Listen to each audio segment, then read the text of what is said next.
Hello, everybody. Welcome into another special episode of Around the Octagon. Today, we are joined by a man who will be fighting next weekend in Rio, a 25-year-old killer fighting out of Houston, Texas, Michael, the Texas Kid, Aswell. Michael, thank you very much for joining us tonight. How are you doing? Man, we're great. I'm blessed. Feel amazing. Leaving in Brazil in a couple of days, so I'm excited and feeling ready, man. Camp's been great, and everything's firing on all cylinders. Definitely. I'm happy to hear camp's been going great because we're going to get right into this and address the elephant in the room. Like we touched on, you were obviously fighting next weekend in a big matchup against Lucas Almeida. Your first time when you made the first walk in the UFC against Balagioki on 3 days' notice, it was a bit of a, short notice shit show. You step in there, you fill a spot, one hell of a fight. But what was the Yeah. biggest thing you learned in that fight against Balagioki that you can take into this camp? Yeah, man. I think regardless of the short notice and everything, I think I realized a lot of things about myself. I realized a lot of things about my body that I can push a lot more than I thought. You're thinking on 3 days you might get tired, you might not be able to go the whole time. And I was able to go all three and still throw almost 300 something punches and land almost 100 something punches. So knowing that I can go, I can regardless on 3 days. So imagine what I can do with 7 weeks. In my weight class. It was a tough fight, going up a weight class and short notice. So I think I learned a lot about my poise and my abilities for sure. Being able to do what I did, showed a lot. Yeah, definitely. And like you just said, this is a 7 week camp, so definitely much different than 3 days, of course. But Mhm. 7 weeks, a lot of people wouldn't even consider a full camp either. So do you think is 7 weeks, is that a typical camp for you? Where do you usually sit around? Yeah, man. I mean, I would say like 3 to 4 weeks is a good camp. I feel like I think if you're just staying ready, you're always in the gym. That you tell me, hey, I want you to fight in a month or something. I feel like that's the perfect amount of time. So I think 6 weeks is like an ideal camp. Like if you can get a whole 6 weeks, that would be good. 8 weeks is cool, but I think it gets a lot, and then we get into like 10. I know people do 10-week camps and stuff, which is like I'm not saying that's bad, I'm just saying it's a lot on the body sometimes. So as long as you're doing it the right way, making sure you're having like at least 3 or 4 really hard days, maybe 1 or 2 lighter days, and still making sure you're getting it getting after it cardio wise. So yeah, 7 weeks I think has been perfect, bro. I think is a perfect amount of time. It got me ready, got my shape ready, and this is kind of the best weight, kind of the best shape I've ever been in. Yeah, definitely. And I like how you touched on that you're always in, not in camp, but you're always at the gym, always training, similar to like a Rob Walsh-Villian, and that's why you're able to see him fight. He wants to Or fight four Josh, times this year, or you said. Joshua Van, huh? Yeah, Fuck Joshua yeah. Van too on that. I mean, Dude, if you're always ready, you're always able to step in, and that's what's going to gain you fans at the end of the day, man. that's it. I mean, staying active is the name of this game, and I don't think people realize it enough. What happens when we fight once a year, we kind of lose our touch. We kind of lose what it felt like to be in the cage, But when you're fighting every 3 months, you're fighting every 2 months. You're like, oh, I was just here. I was just in here. It's more familiar. So I think activities a big key in this game, and I think especially when you're on a roll and you have got momentum going, there's no reason to stop. Booking fights. You might as well keep it going while it's hot. Definitely. Hell yeah. And so, speaking of fights, you obviously have this upcoming fight with Lucas Almeida coming up next week in enemy territory to put on a show for us watching at home. How do you approach a situation like that? Do you feel like it's any different taking a fight in Brazil versus in the States? Or, not even in Brazil or just, in somebody else's home country? Yeah, man, I think it's always going to be a little different. Like I've always been used to, being at home and being the hometown kid and people trying to take me out here. So I think it's gonna be fun to be on the other side of that. Regardless, I think at the end of the day, we can't make it bigger than what it is. At the end of the day, the biggest thing is the fight, and when we go fight, we're gonna forget that we were or even in Brazil. We're gonna forget where we even are. So, of course, it's gonna be different, right? Going to enemy territory, he's already there, probably he's training out there and all that. So, those are just things I can't control or things I can't worry about. So, I just I won't. I worry about things that I can't control, like how I feel, my weight, and then what I go do when I get in that cage. Hell yeah. And speaking of what you're going to go do in that cage, we're all very excited to see you on Saturday night. But do you have a prediction on how this fight goes? Do you have a way you want to finish him? Do you have a, Mystic Mac prediction for this Saturday night coming up? Yeah, man. I mean, I think I see a lot of ways of victory for me.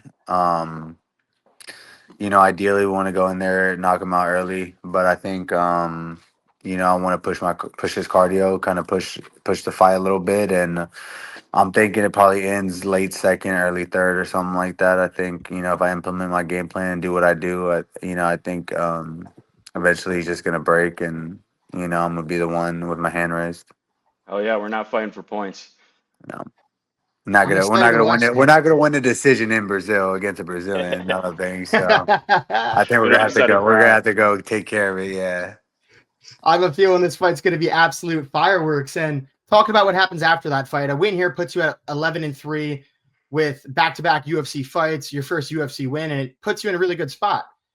What is your dream next steps if you're able to pick up the night next Saturday night, or pick up the win next Saturday night?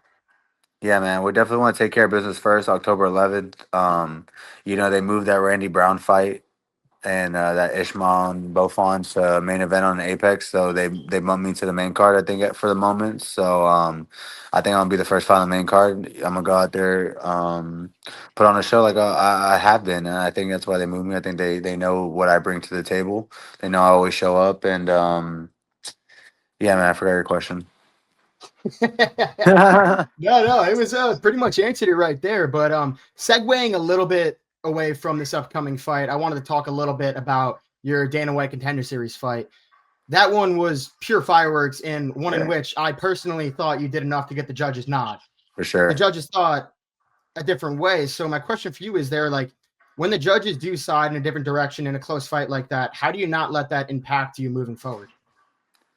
Yeah, man, I think that situation was a little different. Of course, I was, a little frustrated with how that happened and stuff. But, once I got to the back and I'm, laying on the thing, they're about to stitch up my eye and stuff. I'm all upset, and then you hear someone talking, and I'm like, the fucking Dana White talking to me right now. And I look up, and Dana's in my face, and he's just like, kid, hell of a fucking fight, and he's just telling me that he thought I won, and telling me that I'm gonna be in the UFC, just stay consistent when there's opportunities to be there. So, for me, it was kind of easy. It was almost like I won, like I'm talking to fucking Dana White in the back, telling me I'm gonna be in the UFC, So if there's a way to lose, that was the way to lose, and it was easy for me to not to get upset. I still had a lot of positives I could take away from that fight. So it was like Dana telling me that shit, next time there's a short notice, I'm gonna get it. I'm like, oh shit, let's get back to the gym then. Let's get back to work. Shit, what are we doing? So I think after that fight, I earned a lot of respect. Like I said, Dana thought I won. He talked very highly of me, and I think all the other matchmakers were also impressed with how everything went down. So I'm just glad I got my opportunity. Regardless, it was 3 days. I still went out there, showed up, put on a performance, and I think the bosses were happy. Yeah, definitely. I think hearing Dana White talk in your face about how he thinks you won the fight has to help cushion the loss a Definitely, little bit there. 100%. Awesome. So, what would be your biggest takeaway from that whole Dana White Contender Series experience? Yeah, I mean, I think just getting in there and just going to do what I do and just proving, what I'm all about, that I got what it takes, and that I deserve to be in this division and start running things. I think I took a lot of positives from the contenders. Of course, a lot of negatives, a lot of things I can work on, but that's just part of the game. And I just remembered your question from the other one. Ideally, take care of business, in October, then hopefully fight with Josh on his championship card in December. That's ideal plan. But got one thing at a time. Yeah, if I could see the Houston guys in the same car, that will be absolute fireworks, man. Oh yeah, it'd be awesome shit. That's one of my best friends. So we've been talking about taking over this year, and we've been doing just that. So everything's been according to plan. Hell yeah. While we're on that topic, can you tell us a little bit about your guys' relationship, how you guys push each other and really bring out, the iron sharpens iron type of situation? No, absolutely. And I just been training at 4 ounce for the past 2 years. When my coach Saul passed away, I was kind of lost a little bit. I was going to Kansas City, training with Glory, kind of trying to find where my spot was, where my next place was going to be, where I call home. Once my coach Saul kind of left, it just kind of the gym was never the same after. So Josh. We've always fought on the same cards, as amateurs, and we've always talked to each other, always DM'd each other, and just had a admiration for each other. And I know he'd always text me, "Hey, pull up, brother, pull up, brother, like come work, come work." So eventually I finally got all my stuff in order. I took care of tied up all the loose ends, and went to start training at 4 ounce, and it was the best thing I ever did. And as far as me and Josh goes, it's we knew where we were. We were both coming up at the same time, kind of around the same age, and main eventing each other. I was co-maining for him, and I think we just knew the trajectory we were on. So once I got to 4 ounce, it was like, hey man, like let's keep this going. Let's keep it pushing. We're the guys that are leading from the front, and for us to lead from the front, we gotta lead by example. So we're always the guys that are coming in, first, and we're always the guys that are leaving, closing up the gym. And we just did a 2 hour session, and Josh is looking at me like, hey brother, like let's run. You're not gonna say no to the Josh Van, you're not gonna say no to a world champ. He says let's run, let's run. He says, hey, let's hit some squats. Sure, let's hit some squats, So I think we just got that great relationship. We got that chemistry. And, I've always been, since I've been here, I've been to, almost every one of his fights, kind of been in his corner just for the week and just kind of get his mind off the things, just kind of talk and, chat it up. And, we're both so young and, we're put in these big positions, it's kind of tough to have someone to relate to. So being able to, talk back and forth, being able to lean on each other. It's been such a blessing. And then, of course, having Daniel, who's been there, done that all around the world, as our head coach and kind of lead us and show us the ways. It's been a blessing, man. 100% there. And that Joshua Van fight against Brandon Royval, I think, has been. People want to say it's been talked about too much. I don't even think it's been talked about enough. That was one of the best fights I've watched in my Fight of life. the year, Yeah. easily.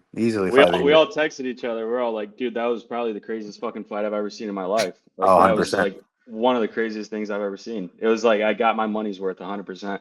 Yeah, I snuck down to the floor. I didn't have floor tickets. Snuck down, watched the first 2 rounds, and I was yelling and create a ruckus, bro. So they came and asked me for my ticket. They came and asked me for my tickets. I didn't have none. They fucking kicked me out in the third round.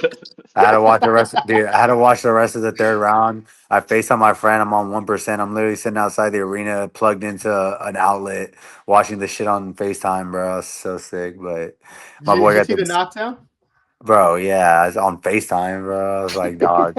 And then I get back to the hotel, right? I get back to the hotel, fucking Peyton Tabit, all the people that just fought on the card is at the hotel, whatever. And I'm watching the fights, and, I see the Pantoja fight, and I'm like, oh my God, these motherfuckers just faced off.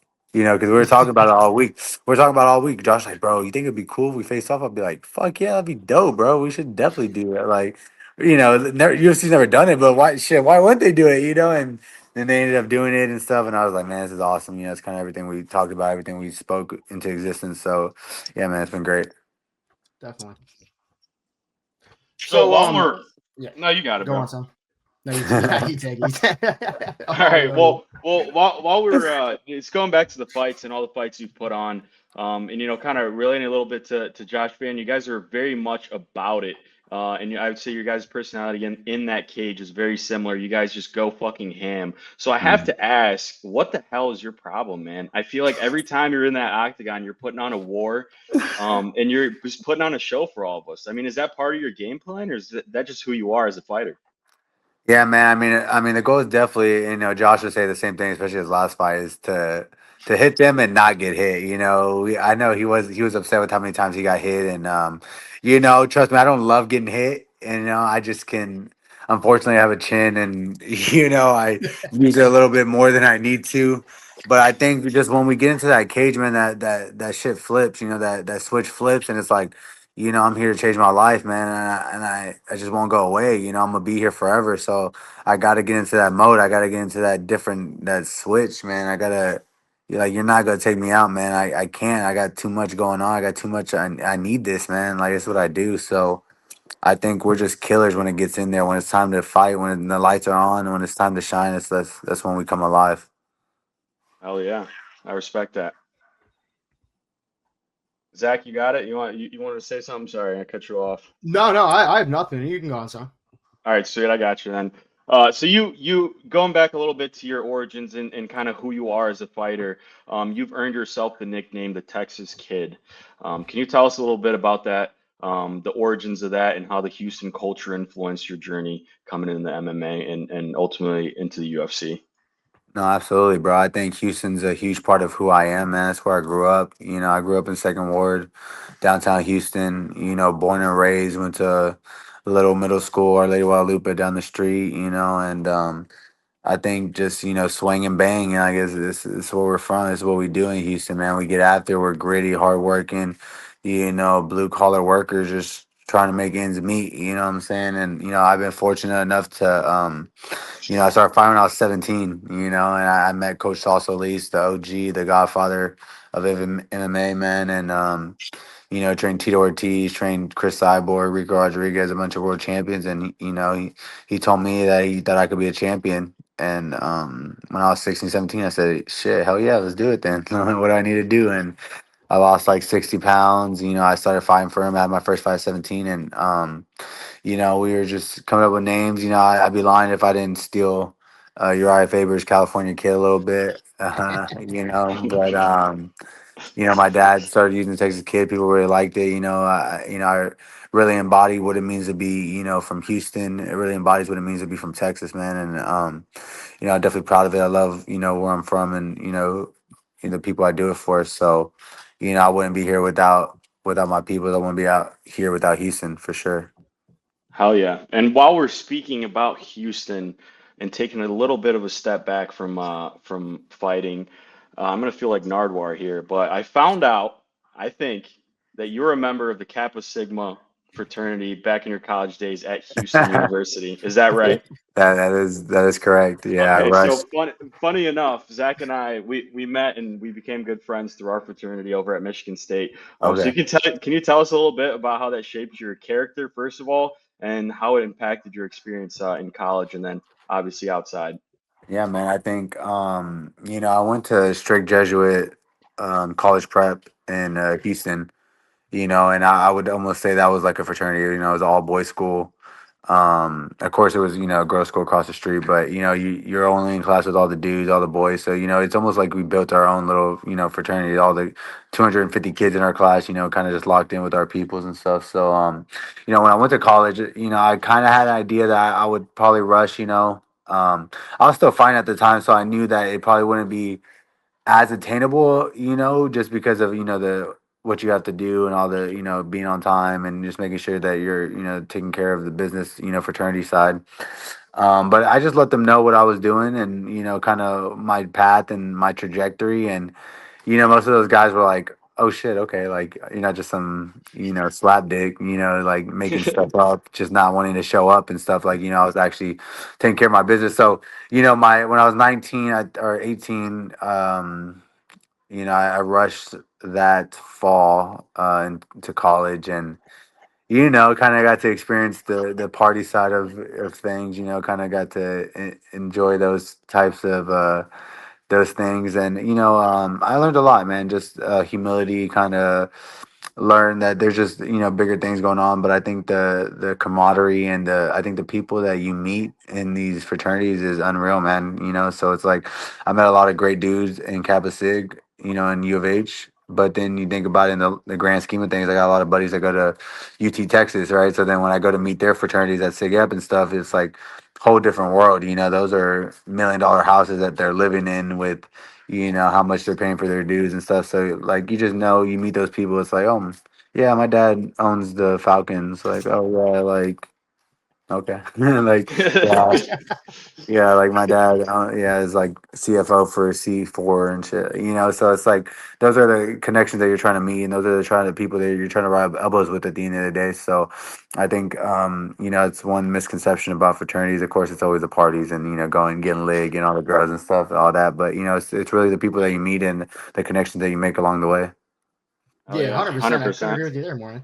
Kind of going back towards fighting a little bit. One thing I like to learn about fighters is what motivates them. So, what is it that motivates Michael Aswell?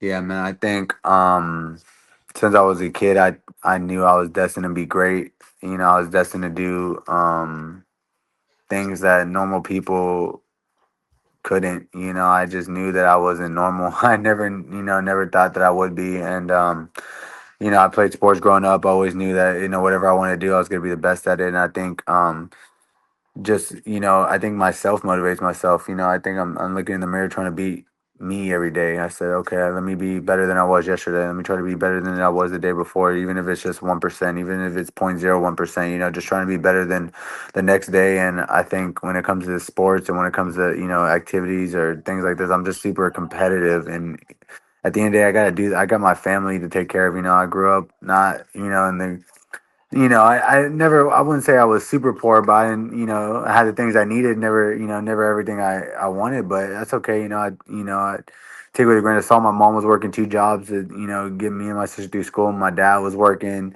5 a.m. jobs till 5. So, I just knew growing up, this, I love them. And, they would always tell me, like, I don't want this for you. I want better for you. So, trying to provide for my family, trying to take care of them and put myself in a position where I could do that and change not only my life but my family's. Respect that, man. And we want to be mindful of your time here. So we have one question here that we like to Yeah, ask all bro. of our guests before we wrap it up. And the question is, if you, Michael Aswell, were in charge of designing the MMA Mount Rushmore, which 4 fighters are you putting up there? Bias or unbiased? Whatever you Bias. We want want, to hear the dude. bias. We want to hear the bias. Well, if it's biased, then it'll probably be like Daniel Pineda, Josh Van, and then I'll do my boy Alden, and then we'll do John Jones at 4.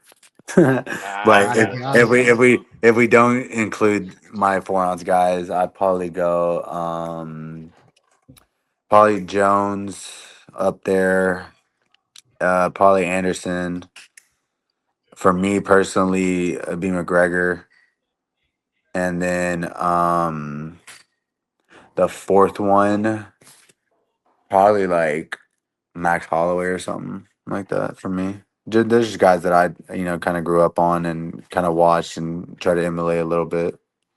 Definitely. I respect that list. And with all that being said, Michael, I want to thank you very much for the time you took being here with us tonight. For Absolutely. everyone listening, make sure to go check out Michael's upcoming fight next Saturday in Rio.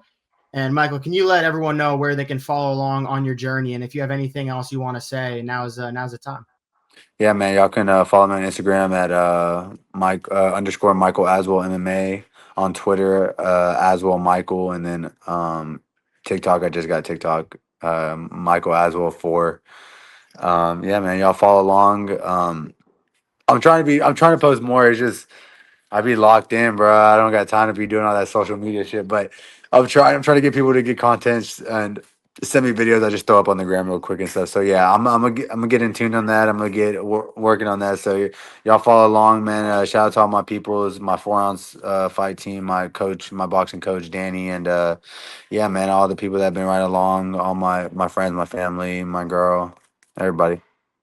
Definitely. And thank you everyone for listening. And best of luck come Saturday night. I cannot wait to watch you fight. Thank you, brother. I can't wait to go, man. So.